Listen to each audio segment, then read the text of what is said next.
As perguntas podem ser discutidas entre nós. E o Raf deixou quase uma provocação assim, e eu com isso, né? E eu com isso. Então, vamos dialogar a esse respeito. Só puxando essa questão da qualificação, e aí foi encontrado vários equívocos, enfim. Vocês não acham que foi muito rápido, né? Por isso que aconteceu toda essa... A gente acha. Acho que tem um problema legal, né?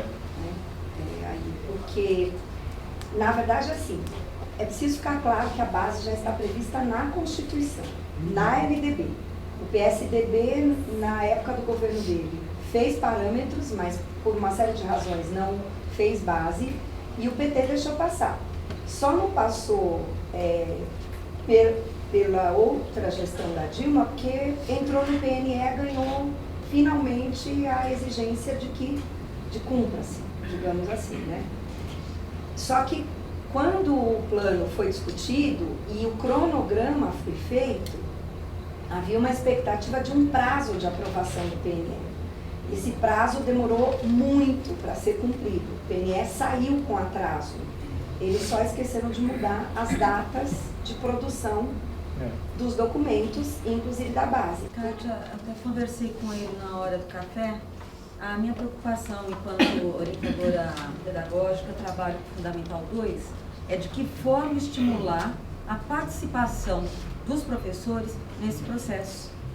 Porque, no fim, eu trabalho em escola pública, a gente está sempre em contato com a Secretaria de Educação. Então, quem trabalha dentro da gestão está o tempo inteiro discutindo, conversando, falando sobre a base. E estimular o professor a participar, a entrar no horário que não é o dele de trabalho, chegar em casa, abrir um computador, ligar a internet, para não olhar o Facebook, sim, estudar a base. Pode e olhar opinar. o Facebook, movimento. Mas eu acho importante eles mostrarem a participação deles dentro do site da base. Sabe, é difícil, não é fácil. Então, foi essa questão que eu passei para ele, né? Como estimular a participação do professor, né? E ele deu uma fala que eu adorei. A gente fala o tempo inteiro na questão da educação do aluno e esquece muitas vezes de dizer o quanto vai ser importante para o dia a dia do professor, né? E que eles têm alguns que são, infelizmente, acomodados. Então, de que forma buscar? Você... Assim, eu fui pensar, porque, gente, né, vamos lá, realidade. A gente está aqui, mas aquela implementação de Goiás, ela não foi nada fácil. Pensa o tanto que nós apanhamos. Eu não podia, né, em muitos momentos, e foi bem no momento do auge, início de redes sociais. Nós tivemos greve, eu tive cartazinho, esse cartaz assim, me honrou muito. No início eu fiquei muito chateado com a coisa. Foi um cartaz colocando inimigos da educação, né? Aquela coisa hiper, né, como se diz, inteligente. A gente trouxe um inimigo não, da educação. tem lógica, eu sou inimigo. Só que assim, o que acontece? Mas o inimigo da educação estava lá, o governador, o secretário e eu. No início eu fiquei muito puto da vida, fiquei muito grilado. Depois falei, cara, eu não sou cachorro morto, não. Me colocaram junto com o governador, com o secretário, então, legal, né? Então, são essas coisas... Você cortou a parte do time e fez um quadro. Então, assim, são essas coisas que aí, né, a gente começou a... Vamos levar na esportiva, porque senão você sai daqui doente. Então, foi muito difícil. E a gente, com o tempo, nós fomos aprender a lidar com isso, né, quais são as estratégias melhor para, né, quais são as boas estratégias para você ganhar, né, como diz, parceiros.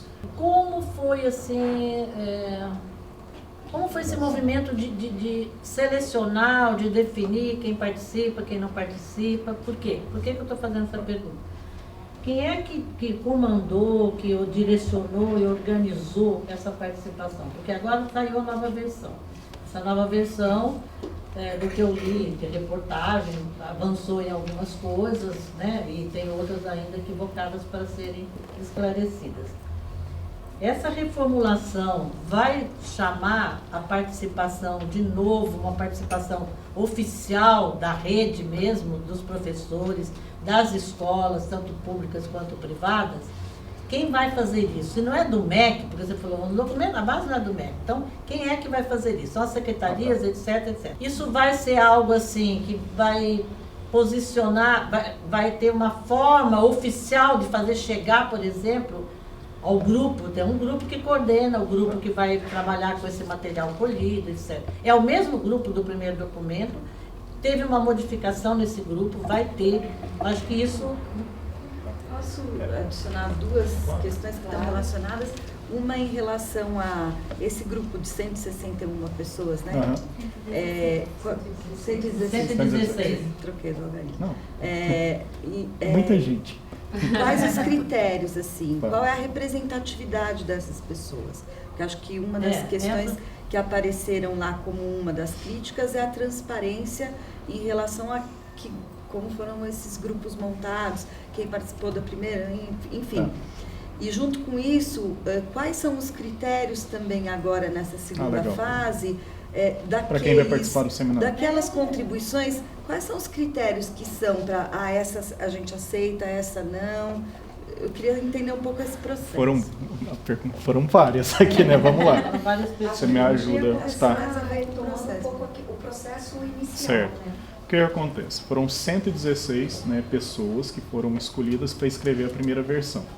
Essas 116... Escolhidas por quê? Pelo MEC? Não. O que acontece? Os especialistas da universidade que foram escolhidos, o MEC utilizou os critérios, né? Qual foi o critério divulgado? Profissionais de áreas do conhecimento, né, o componente curricular, da área de pesquisa, da área de ensino, que tem trabalho reconhecido. O que eu posso dizer, por exemplo, de química, que é a minha área, realmente as 3 pessoas que foram escolhidas na minha área foram 3 em química, realmente são. São as pessoas da área de ensino de química de maior referência, que é a Agostina, que é o Ricardo Golche e o Eduardo Mortman, que é de Minas Gerais. Então, assim, são pessoas que têm um reconhecimento bem forte. Não sei dizer em relação às demais áreas, mas isso foi o ponto de partida que o MEC divulgou para nós, o critério de escolha. Eu acho que é bem importante a gente trazer, reflexões do tipo base para tempo integral, né, e outras questões que são pertinentes e dar maior expectativa para elas. Então, assim, agradecer mesmo, muito obrigado, mas eu preciso ir.